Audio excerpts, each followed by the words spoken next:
आचार्यों के आचार्य मेरे गुरु, जिनके नेत्रों से अलौकिक आनंद की छटा झिलमिलाती है, कानों में झूलते रुद्राक्ष कण कुंडल, लहराती दाढ़ी, ललाट भस्म भभूत से शोभित, लंबे सुनहरे केश पुष्पमाला से ऊपर गोलाकार बंधे, बस यही मेरे गुरु हैं। आचार्य अभिनव गुप्त, आचार्य अभिनव गुप्त, आचार्य अभिनव गुप्त, आचार्य अभिनव गुप्त। अपने गुरु आचार्य अभिनव गुप्त के इस मार्मिक शब्द चित्र को अंकित करने वाले मधुराज मूलतः दक्षिण भारत में मदुरई के रहने वाले थे, किंतु ज्ञान की पिपासा तथा आत्मबोध की ललक मदुरई से निकलकर हिमालय की गोद में आबाद ऋषि भूमि कश्मीर ले आई। ये यात्रा छोटी नहीं थी, न कठिनाई कम थी, परंतु प्यासे की प्यास को ज्ञान गंगा की कलकल ने अपने पास खींच ही लिया।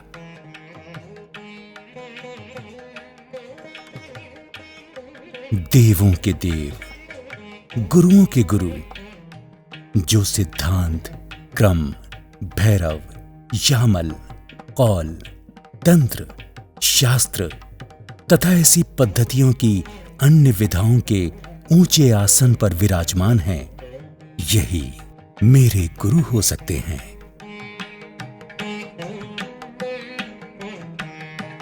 वो क्षण कैसा अलौकिक, कैसा आनंददायी रहा होगा जब शिष्य का अपने गुरु आचार्य अभिनव गुप्त से साक्षात्कार हुआ होगा।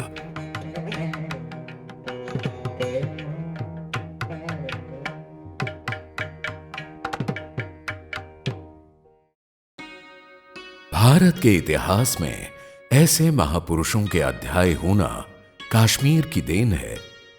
अपनी महत्वपूर्ण कृतियों में आचार्य अभिनव गुप्त कश्मीर के सौंदर्य का वर्णन करते हुए कहते हैं, कितना सुंदर है ये कश्मीर देश, कितनी शीतल प्रधान है पेड़ों की यह छाया, कितनी जीवंत है केसर की ये प्यारी प्यारी क्यारियां, प्राकृतिक सौंदर्य से भरपूर ये पर्वतमालाएं, जिनके दामन में बहती अमृत की ये धाराएं जीवन को नए आयाम देती हैं।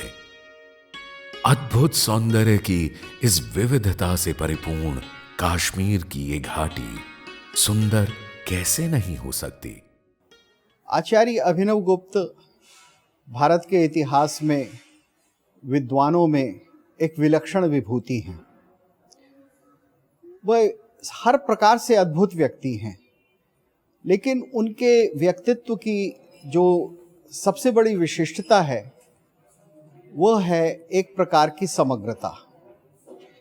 अपने समय में जितनी भी विद्याएं थीं, चाहे वो तंत्र हो, चाहे वो योग हो, चाहे वो किसी प्रकार की साधना हो, अथवा साहित्य हो, संगीत हो, नाटक हो और विभिन्न प्रकार के दर्शन, उन सबको उन्होंने एक प्रकार से समाहित किया है।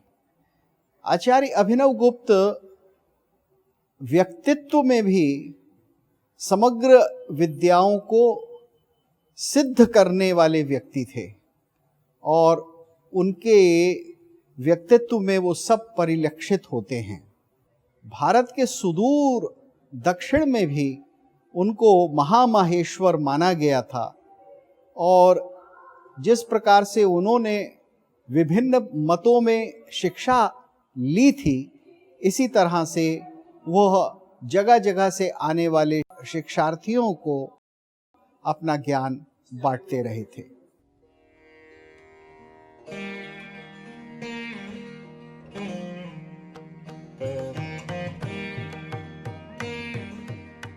आचार्य अभिनव गुप्त ध्यान मग्न होकर ज्ञान के सागर से अमूल्य एवं अतुल्य मोती निकालकर अज्ञान का अंधकार दूर करने की राहें प्रकाशित करते रहे।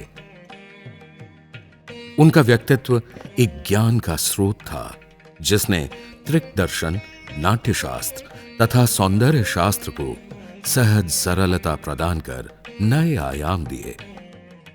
उनकी प्रतिभा, ज्ञान तथा दार्शनिक दृष्टिकोण ने उनको जीवन काल में ही एक अवतार स्वरूप बना दिया। ऐसे भी बहुत आस्थावान हैं जो आचार्य अभिनव गुप्त को स्वयं भैरव का एक रूप मानते हैं। मान्यता यह है कि अभिनव गुप्त के पूर्वज अत्रि गुप्त 8वीं शताब्दी में कन्नौज प्रांत में रहते थे। जब कश्मीर नरेश ललितादित्य मुक्तापीड़ ने 740 ईस्वी में कान्यकुब्ज प्रदेश पर आक्रमण कर उसे जीता, तो वापसी पर एक विद्वान अत्रि गुप्त को भी अपने साथ लाए। लगभग 200 वर्ष बाद 10वीं शताब्दी के मध्य यानी 940 और 950 ईस्वी के बीच इसी यशस्वी कुल से अभिनव गुप्त का जन्म हुआ। अभिनव गुप्त के पिता का नाम श्री नरसिंह गुप्त तथा माता का नाम था विमला, जिन्हें वे अपने ग्रंथों में श्रद्धा से विमल कला के नाम से भी स्मरण करते हैं। श्री नरसिंह गुप्त स्वयं शैव दार्शनिक होने के अतिरिक्त व्याकरण के आचार्य भी थे, अतः अभिनव की प्रारंभिक शिक्षा दीक्षा घर पर ही हुई। श्री अभिनव गुप्त ने तंत्र दर्शन के महान ग्रंथ तंत्रालोक के आरंभिक श्लोक के माध्यम से सदियों से चली आ रही इस परंपरा को नकारा कि रचना का प्रथम श्लोक इष्ट देवी की वंदना से करना चाहिए। उन्होंने तंत्रालोक का शुभारंभ माता पिता की वंदना से किया, जिन्हें वे किन्हीं देवी देवता से कम नहीं मानते थे। माता पिता के प्रति आदर और निष्ठा वे यूं व्यक्त करते हैं कि पिता को पंचमुख गुप्त तथा माता विमला को महाजननी का नाम देते हैं। इस अगाध प्रेम तथा श्रद्धा का एक कारण यह भी रहा कि मां का देहांत उनकी अल्प आयु में ही हुआ, जो छोटे अभिनव के अति संवेदनशील मन में एक शून्य, एक खालीपन सा भर गया। आंखें खोजती रहीं ममता की उस मूरत को जो साए की तरह उनके आगे पीछे फिरा करती थी। इस शून्य ने, मां की चिता की लपकती धधकती ज्वाला ने, अंजुलि भर जल तर्पण ने बालक के कोमल निर्मल मन में कुछ प्रश्नों को जन्म दिया। जन्म तथा मृत्यु, इन दो बिंदुओं के बीच की टेढ़ी मेढ़ी ऊबड़ खाबड़ रेखा, क्या यही जीवन है? बस जन्म के बिंदु से मृत्यु के बिंदु तक। एक बिंदु केंद्र है, दूसरा है ही नहीं, क्या है ये? मन के शून्य से उभरे ये और ऐसे ही जाने कितने प्रश्न थे जिन्हें उनके पिता नरसिंह गुप्त ने बेटे की आंखों की झिलमिलाहट में साफ देखा था।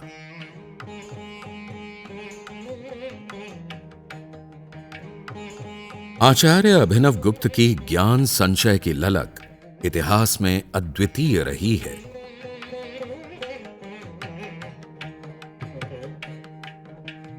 ज्ञान की विभिन्न विधाओं को समझने जानने के लिए उन्होंने कई मूर्धन्य गुरुओं से शिक्षा दीक्षा ली।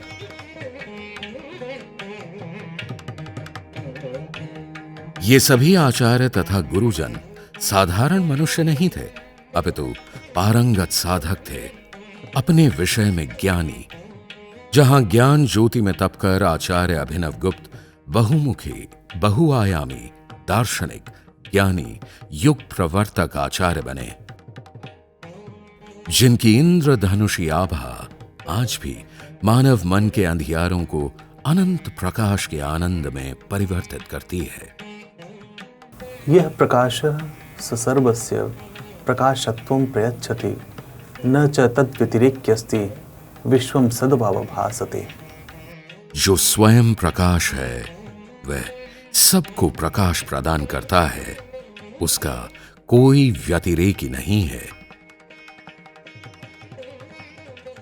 अभिनव गुप्त ने अपने हर ग्रंथ में गुरुओं का आदर से वर्णन किया। भरत मुनि के नाट्य शास्त्र की व्याख्या करते हुए वे अपने ग्रंथ अभिनव भारती में अपने गुरु भट्ट तौत की वंदना कुछ इस तरह करते हैं। सद्विप्रतोत वदनोदित नाट्य वेद तत्वार्थमर्थि जनवांछित सिद्धि हेतोः माहेश्वराभिनव गुप्त पद प्रतिष्ठः संक्षिप्त वृत्ति विधिना विशदीकरोति। वे मर्मज्ञ जन जो नाट्य शास्त्र के उस रससार को जानने को लालायित हैं, जिसकी मेरे गुरु आचार्य भट्ट तोत ने व्याख्या की है, मैं अभिनव गुप्त अपने गुरु की इस व्याख्या को यहां परिभाषित कर रहा हूं। इसी प्रकार वे अपनी एक और रचना लोचन में अपने अन्य गुरु भट्ट इंदुराज की वंदना करते हुए लिखते हैं। भट्टेन्दुराज चरणाब्ज कृताधिवास हृदय श्रुतोभिनव गुप्त पदाभिधोहम यत्किंचिदप्यनुरणन स्फुटयामि काव्या लोकम स्वलोचन नियोजनया जनस्य। गुरु श्री भट्ट इंदुराज के चरण कमलों में बैठकर मैंने साहित्य की जो बारीकियां तथा सूक्ष्मता के भेद जाने समझे, उन्हें मैं अपनी लोचन नामक रचना में सविस्तार समझाने हेतु लिख रहा हूं। He praises all his gurus at the beginning of his work, especially a man called Shambhunatha, who came from Jalandhara, whose teacher was from South India called Sumati. At the beginning he talks about his gurus and praises them as his standard form in India. And then at the end he shows so much love and care and respect for his students that he likes to mention them also. अभिनव गुप्त के गुरु जैसे गौरवशाली थे, वैसे ही उनकी शिष्य परंपरा भी रही है। माना जाता है कि जीवन काल में उनके लगभग 10,000 शिष्य कश्मीर में थे, जिनमें कुछ प्रमुख क्षेमराज, क्षेमेंद्र तथा मधुराज योगी आदि गिनाए जा सकते हैं। आचार्य अभिनव गुप्त विलक्षण प्रतिभा संपन्न थे। उनका वो अद्भुत वैलक्षण्य उनके शिष्यों में भी दृष्टिगोचर होता है। अपने साधकों के मार्गदर्शन के लिए अभिनव गुप्त कहते हैं, मम साधकेषु भैरवस्य अस्मिन् मार्गे यः कोऽपि आगतः स ब्राह्मणः अस्पृश्यः वा अथवा अन्य कोऽपि तस्य मेलनं परमशिवतत्त्वेन सहैव भविष्यति। अभिनव गुप्त के आश्रम में पुरुष शिष्यों के अतिरिक्त नारी साधक भी रहा करती थीं, जिन्हें शिव दूती कहा जाता था। कुछ धर्म ग्रंथों में इन्हें परमेश्वरी होने का सम्मान भी दिया जाता है, जो शिव साधना में उनके स्थान को अभिव्यक्त करता है। मां की अकाल मृत्यु के बाद अभिनव गुप्त की विधवा बहन के अतिरिक्त शिव दूतियों ने भी मां की ममता का अभाव कम करने में विशेष भूमिका निभाई। तारात्मज प्रतिबंध कथा मनाता। अभिनव Gupta is who has not married, but he had girlfriends to attend him, because you see, motherly assistance is not done by men. माना जाता है कि अभिनव गुप्त ने लगभग 41 पुस्तकें लिखी हैं, जिनमें से अधिकतर उपलब्ध नहीं, कि उन्हें भी इतिहास ने बर्बरता के उस दौर में अपनी चपेट में लिया, जिस दौर में लुटेरे आक्रमणकारियों ने लूटपाट के अतिरिक्त मंदिरों, संग्रहालयों से लेकर हर उस वस्तु को मलियामेट किया जो उन्हें अपने कट्टरपंथी दर्शन का अपवाद लगी। माना जाता है कि इस तबाही से जो कुछ भी बच सका, उसे पुनः संगठित करने में त्रिक दर्शन के महान प्रचारक स्वामी रामजी महाराज का बहुत ही महत्वपूर्ण योगदान रहा है। स्वामी रामजी महाराज आचार्य अभिनव गुप्त की महिमा तथा महात्म्य को यूं बयान करते हैं, शुद्ध पवित्र जल से हाथ मुंह धोकर तथा जलामृत से आचमन लेकर श्रद्धा के साथ भगवान अभिनव गुप्त का स्मरण करें, मोक्ष अवश्य प्राप्त होगा। उन्होंने शैव दर्शन के पठन पाठन की रीति तथा इसके प्रचार के लिए श्रीनगर के फतेह कदल इलाके में एक केंद्र की स्थापना की। इस केंद्र में बालकों और युवाओं को कश्मीर शैव दर्शन से अवगत कराया जाता था। स्वामी रामजी महाराज से त्रिक शैव दर्शन की ये परंपरा समय के उतार चढ़ाव पार करती हुई स्वामी लक्ष्मण जू तक आ गई। स्वामी लक्ष्मण जू के आश्रम में भारतीय विद्वानों के साथ साथ कई पश्चिमी विद्वानों ने भी कश्मीर त्रिक दर्शन की परंपरा पर शोध किया। इन विद्वानों ने अपने शोध पर आधारित कई पुस्तकें भी प्रकाशित की और अभिनव गुप्त की कृतियों का प्रचार देश विदेश में किया। इस प्रकार आचार्य अभिनव गुप्त का महान त्रिक शैव दर्शन अपनी जन्मभूमि कश्मीर को फिर से बर्बरता के अंधेरे से खींचकर आत्मबोध के प्रकाश की ओर ले गया। I think you have read my book, Yes, I have. Edited by Paul Reps. Yes. The fourth book is mine there. The name of that fourth book is Centering. Yes. That is universal center, situated in each and every movement, between each and every movement, between two thoughts, between two steps, between two talks, between two desires, between two acts. There is a center, and that center is to be focused with awareness. When you are focusing your mind towards that center, you will get entry in universal center. In Swami Lakshman Ju, I found a teacher who was both versed in knowledge and experience. He was considered to be the foremost authority on the philosophy called Kashmir Shaivism. He was extremely familiar with Abhinavagupta's teachings, which is the basis of Kashmir Shaivism as we read it today. This knowledge it's so deep, it's so vast, and especially when you come into the arena of Abhinavagupta. I'm so drawn by this. And each day I read something and I realize I know nothing. There's a vast ocean of knowledge still to understand. आचार्य अभिनव गुप्त की रचनाओं को 4 भागों में बांटा जा सकता है। 1. उनकी मौलिक रचनाएं। 2. दार्शनिक ग्रंथों पर उनकी व्याख्या तथा विवेचना। 3. साहित्यिक कृतियां तथा 4. भक्ति रचनाएं। मौलिक ग्रंथों में तंत्रालोक, तंत्रसार, परमार्थसार, महोपदेश विंशतिका, परमार्थ चर्चा, परमार्थ द्वादशिका, बोध पंचदशिका आते हैं। व्याख्या, विवेचना तथा समालोचना में उनके प्रतिभिज्ञा विमर्शिनी, मालिनी विजय वार्तिक तथा गीतार्थ संग्रह गिनाए जा सकते हैं। साहित्य संबंधी रचनाओं तथा टीकाओं आदि में अभिनव भारती तथा वन्यालोक लोचन आते हैं और चौथे तथा अंतिम भाग में आती हैं भक्ति भाव की भैरव स्तोत्र, क्रम स्तोत्र, अनुत्तराष्टिका, अनुभव निवेदन स्तोत्र, देहस्थ देवता चक्र स्तोत्र आदि रचनाएं। He wrote works which were unique and absolutely standard on a commentary of Anandavardhana's Dvanya Loka that dealt with poetics. He wrote a commentary which is the only one survived, a very extensive, very complex and rich commentary on Bharat's Natya Shastra.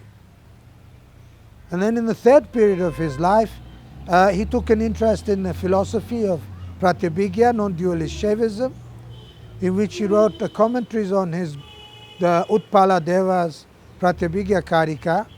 He wrote one commentary called Vimarshini, which is quite a long commentary, but he wrote a much longer commentary called Vivriti Vimarshini. And these run into hundreds of pages, thousands. And it's not only the quantity, it's the quality, the acumen, the insight, the intelligence you have to apply to understand what he's saying. तंत्रालोक अभिनव गुप्त का मुख्य ग्रंथ माना जाता है। तंत्रालोक तंत्र तथा शैव साधना में एक विश्वकोश सरीखा विशाल ग्रंथ है। इसमें ज्ञान एवं उपासना दोनों का ही विशद विवेचन है। यह दार्शनिक दृष्टि से तो महत्वपूर्ण है ही, साथ ही तांत्रिक उपासना की दृष्टि से भी अत्यंत महत्वपूर्ण ग्रंथ है। इसमें सृष्टि प्रक्रिया के समस्त आयामों का सर्वशेष वर्णन किया गया है।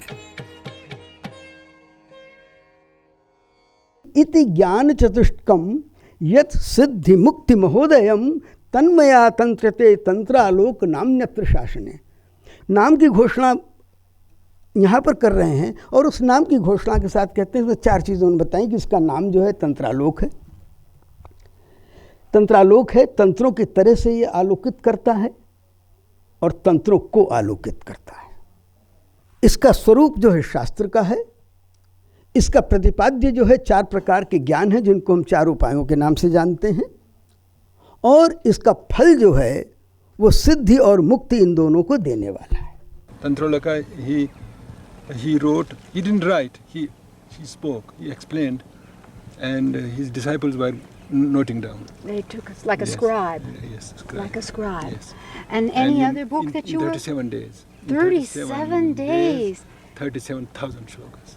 Tantraloka is a 37-chapter book. Very, it is a book that normally people with Sanskrit scholarship may not understand, because this is a book shrouded in secret words. The vocabulary used, the kind of symbolism that is embedded in this book is all secret, in the sense that it is not open to those people who are not initiated into this particular aspect of science.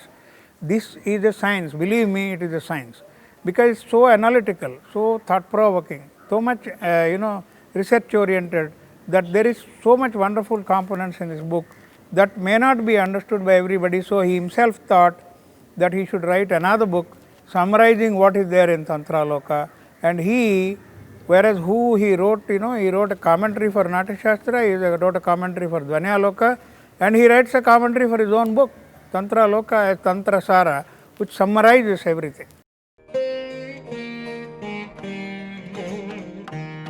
अभिनव गुप्त ऐसे दार्शनिक थे जो काल समय के बंधन से मुक्त प्रकृति की हर वस्तु को आत्मबोध का माध्यम समझते थे। मूलतः आत्मबोधम आत्मानं च शिवस्वरूपे प्रत्यभिज्ञानस्य प्रक्रिया मौनदर्शनस्य सारः वर्तते, परन्तु मार्गोऽयं ज्ञानरूपात्मकं प्रकाशबिन्दोः प्राप्तेः सरलमार्गः नास्ति। शैवदर्शनं मार्गमेनं सुगमं करोति। तंत्र मंत्र यंत्राश्च साधनायाः उपकरणाः वर्तन्ते। तंत्रनाम किं? तंत्रनाम दर्शनम्। मंत्रमित्युक्ते दैव्यशक्तीनाम् आमन्त्रणं, तथा च यंत्रमित्युक्ते साधनायाः उपकरणम्।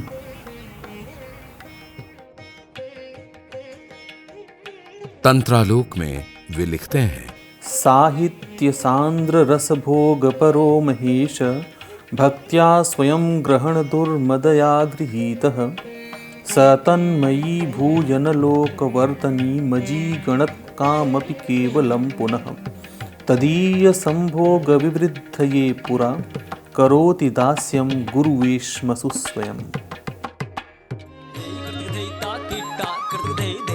अभिनव गुप्त को साहित्य के रस भोग में लिप्त देख शिव भक्ति रूपी नायिका उन्मत्त हो उठी।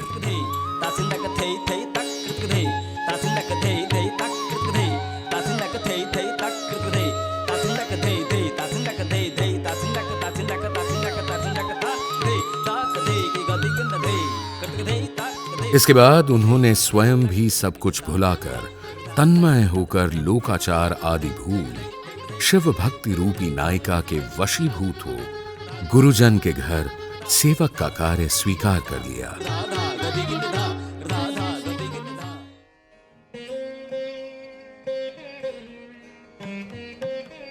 अभिनव गुप्त की एक और महत्वपूर्ण कृति है मालिनी विजय वार्तिक।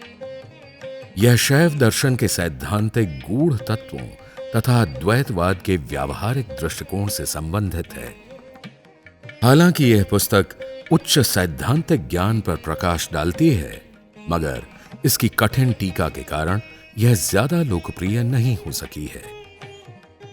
There is a point in a passage in the Malini Vijayavartika, which is one of the most difficult works of Abhinavagupta, and one of the least known because it's so difficult.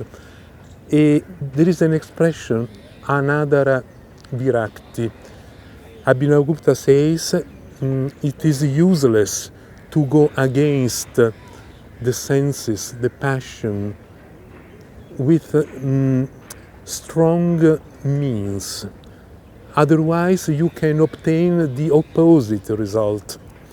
If you want to control, in a sense, lightly control your senses and your passion, you need a very special kind of detachment, a detachment played in elegant souplesse.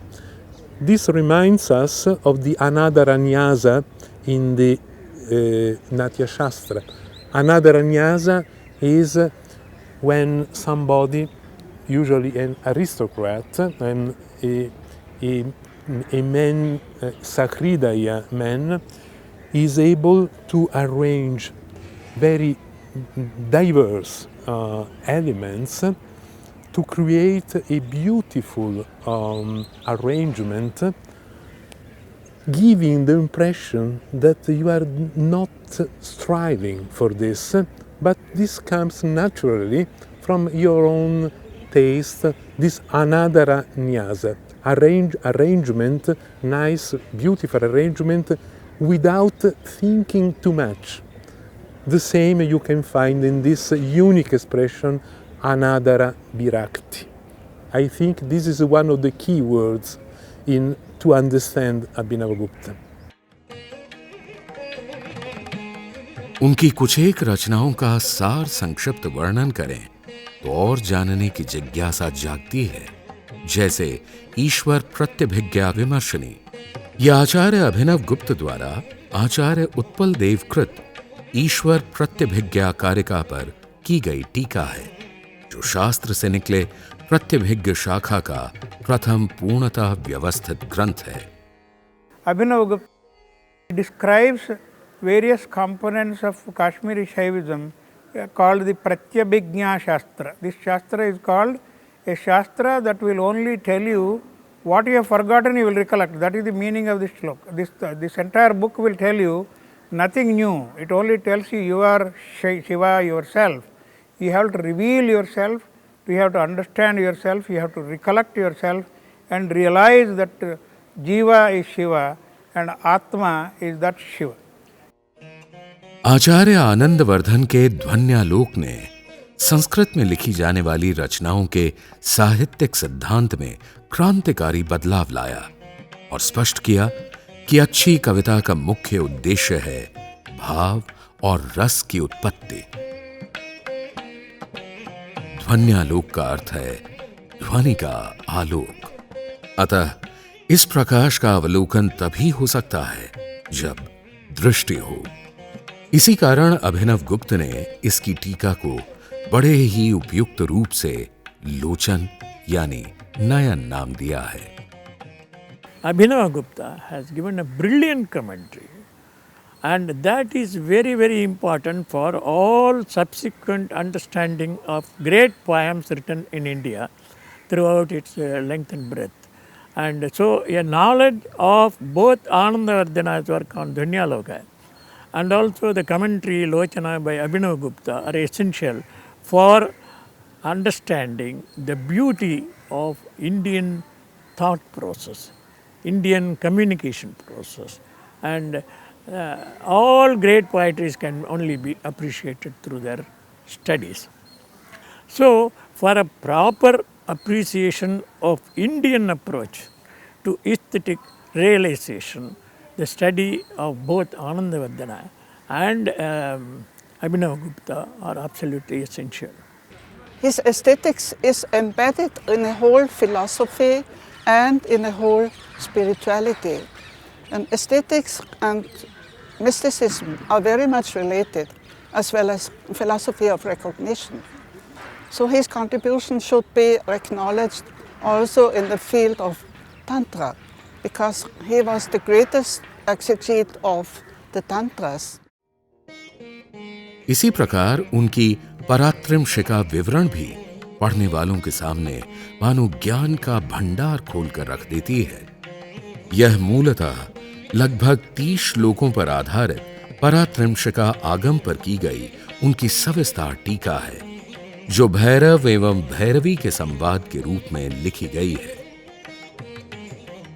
त्रिक दर्शन की सहज सरल व्याख्या से अभिनव गुप्त ने न केवल जनसाधारण को उसे समझने में सहायता की, बल्कि इस पद्धति के विस्तार में भी काफी प्रभावशाली तथा दीर्घकालीन भूमिका निभाई, जो ऐतिहासिक संदर्भ में काफी महत्व रखती है।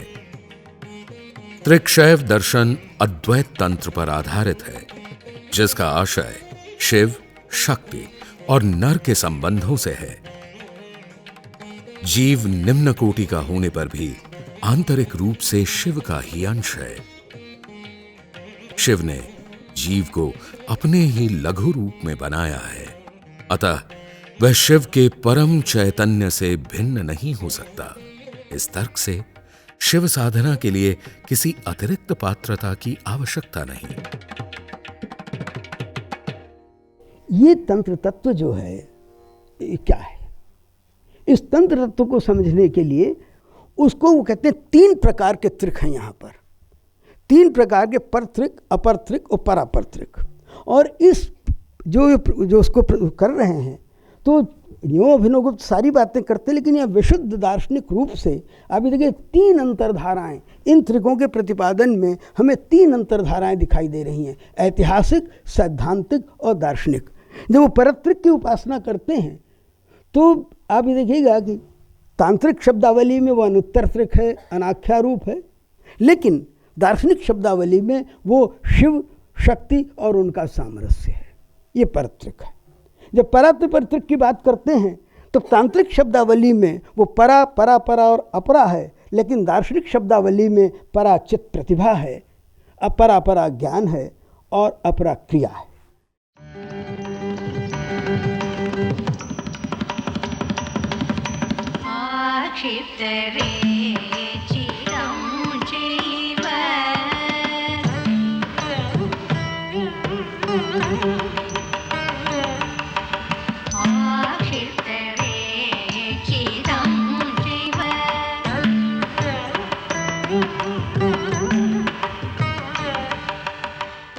अभिनव गुप्त रचित भरत मुनि के ग्रंथ नाट्य शास्त्र पर उनकी विस्तृत टीका अभिनव भारती नाट्य जगत में वही महत्व रखती है जो महत्व तंत्रालोक को त्रिकशैव दर्शन में हासिल है।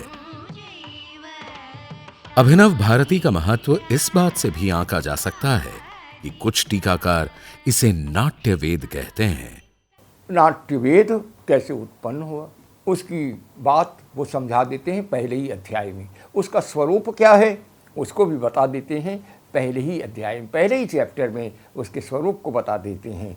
उसका प्रयोग के साथ क्या संबंध है इसको भी उसको बता देते हैं, और प्रमाण आदि की चर्चा कुछ आगे जा कर के करते हैं।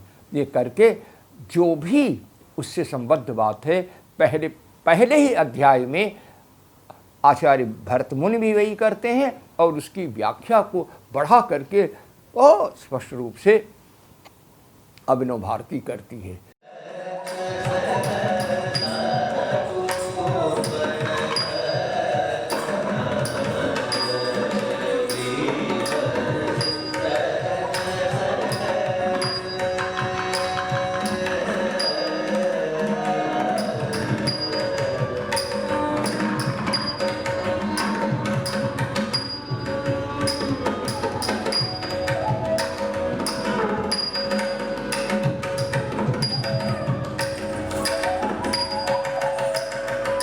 इस ग्रंथ में केवल नाटक, रंग, मंच, रस, अभिनव भाव आदि की सविस्तार व्याख्या ही नहीं, बल्कि अभिनव गुप्त नाट्य कला, काव्य आदि को आत्मबोध, तथा साधना का माध्यम भी मानते हैं।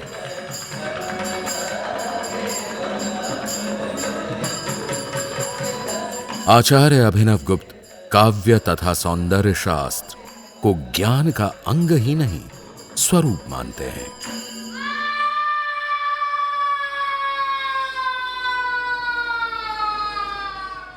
नाट्यशास्त्र की कोई टीका अभी तक नहीं है, मिलती नहीं है। केवल एक टीका है अभिनव भारती, जो अभिनव गुप्त ने लिखी है, और ऐसी है कि जो कुछ भी उसमें प्राचीन था, नाट्य कैसे होता था, क्या था, इस सब का विवरण दिया है क्रमशः सिलसिलेवार। ऐसी माने क्रोनोलॉजी के साथ, अवेयरनेस ऑफ द हिस्ट्री, इसके साथ वो कहने वाले आचार्य वो तो कश्मीर में पैदा हुए, चाहे वो राजतरंगिणीकार कल्हण हैं और चाहे अभिनव गुप्त पाद हैं। अद्भुत रूप से उनको अवेयरनेस है इस क्रोनोलॉजी की, हिस्ट्री की, वो कहते हैं। लेकिन वो हिस्ट्री में नहीं है, बियॉन्ड हिस्ट्री हैं, जाते हैं वहाँ तक जाते हैं। इसलिए यह है अभिनव गुप्त पाद की, अभिनव भारती का ये सबसे बड़ा है कि जो कुछ अभिनव गुप्त के पहले का है सब वो कह के फिर अपने आते हैं, देता है। और इसलिए अभिनव भारती की जो एकमात्र टीका है, अगर उसको हम न पढ़ें तो नाट्यशास्त्र को पढ़ना बिल्कुल संभव नहीं है। Many dancers and dance acharyas were attracted to particularly the Karana sculptures in the Chidambaram temple, and everyone thought that these sculptures, because they are all sculptures, they thought Karanas are postures. And when we started studying Abhinav Bharati along with the Natya Shastra verses, it was a fortunate day for me. It dawned on me suddenly, I was ordained to discover. I jumped out of my seat and I told my master, Mama means uncle, Karana is not a posture, it's a movement. नाट्य तथा काव्य शास्त्र के आचार्य और शोधकर्ताओं का ये भी मानना है कि अभिनव गुप्त ने अभिनव भारती में नाट्य शास्त्र की व्याख्या के अतिरिक्त कुछ संशोधन भी किया है तथा कई नए आयाम भी जोड़े हैं, जिस कारण जनसाधारण ने इस विशाल ग्रंथ को आसानी से समझा। Only after I started studying Abhinav Bharati, I could see with clarity what exactly the Bharata Sutras meant. Because by following Bharata's sutras, you get a vague idea of the movement. But when you follow Abhinav Bharati, details of the movements are explicit. And if you follow Bharata directly, you get one form of action, and by adding the inputs from Abhinav Bharati, you get a more refined action because he has explained the Karanas from a practical point of view. आचार्य अभिनव गुप्त के ग्रंथों टीकाओं को कुछ पन्नों या चित्रों द्वारा अभिव्यक्त करना सागर को गागर में समेटने का सा प्रयास होगा। उनकी कृतियां असाधारण हैं, न केवल उनकी समग्रता, गंभीरता तथा उच्च गुणवत्ता के कारण, बल्कि उनकी रुचियों की व्यापकता के कारण भी। उनकी कृतियां संपूर्ण मानवता के लिए एक आदर्श हैं, विशेषकर इस आधुनिक युग के लिए। अभिनव गुप्त को अपनी ऐतिहासिक भूमिका की चेतना थी, तो कहते हैं कि सर्वो ही भाविनी परितोषमेति संभाविते न तो निमेषे वर्तमाने। क्षणजीवी वर्तमान के लिए हम नहीं लिख रहे हैं, हम तो उसके लिए लिख रहे हैं जो युगों तक प्रभावी रहे। Such great saints remain not only as a source of knowledge from what they write or what they say, but a great inspiration to those that come before, spiritual inspiration.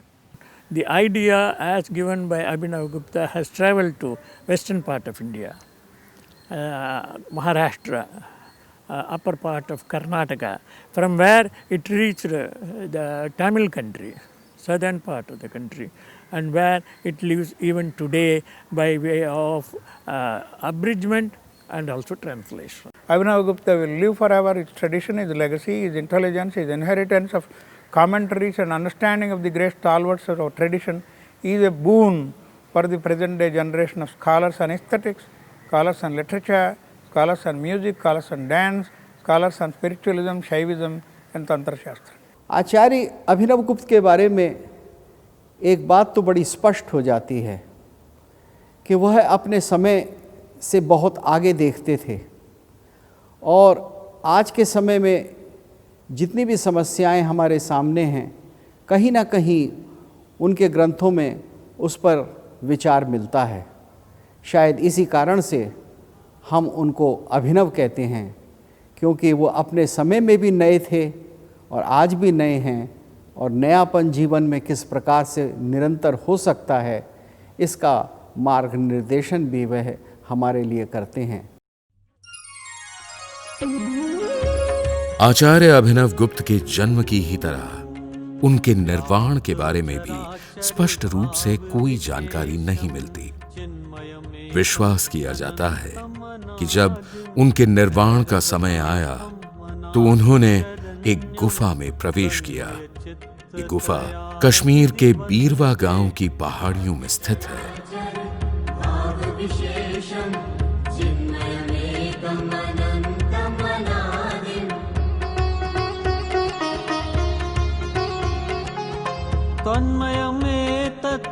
आचार्यों के आचार्य अभिनव गुप्त समझ गए थे कि यहाँ उनका कार्य पूरा हो चुका है, अब वापस जाने की बेला है। शिष्यों से अथाह प्रेम था और उनकी साधना भी आकाश छू चुकी थी।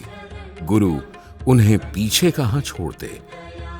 गुफा में प्रवेश करते समय जिस भैरव स्तोत्र को वे गा रहे थे, उसी स्तोत्र में तिथ दीनवी है, जिसका अर्थ कुछ इस प्रकार है: पौष मास के कृष्ण पक्ष की दशमी है तथा संवत 68 है। 68 से अभिप्राय यहाँ 4068 है, जो ईसवी संवत अनुसार 4 जनवरी 1016 बनता है।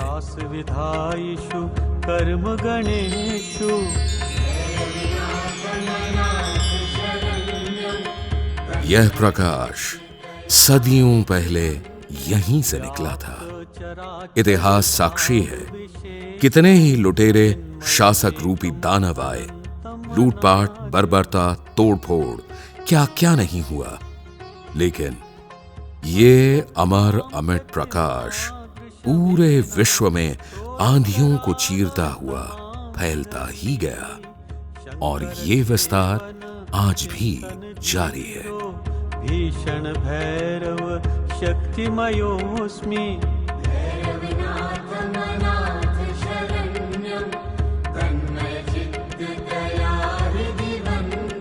व्याप्त चराचर भाव विशेषम चिन्मयमेकम अनंतम अनादिम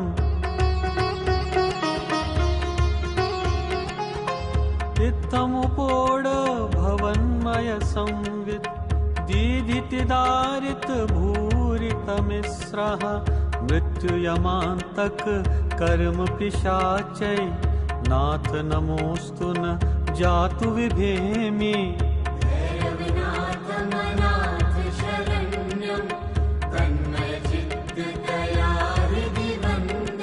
व्याप्त चराचर भाव विशेषम चिन्मयमेकम अनंतम अनादिम प्रोदित सत्य विबोध मरीच प्रोक्षित विश्व पदार्थ सतत्वः भाव परामृत निर्भरपूर्णे त्वयमहमात्मनि निर्वृत्य मेमि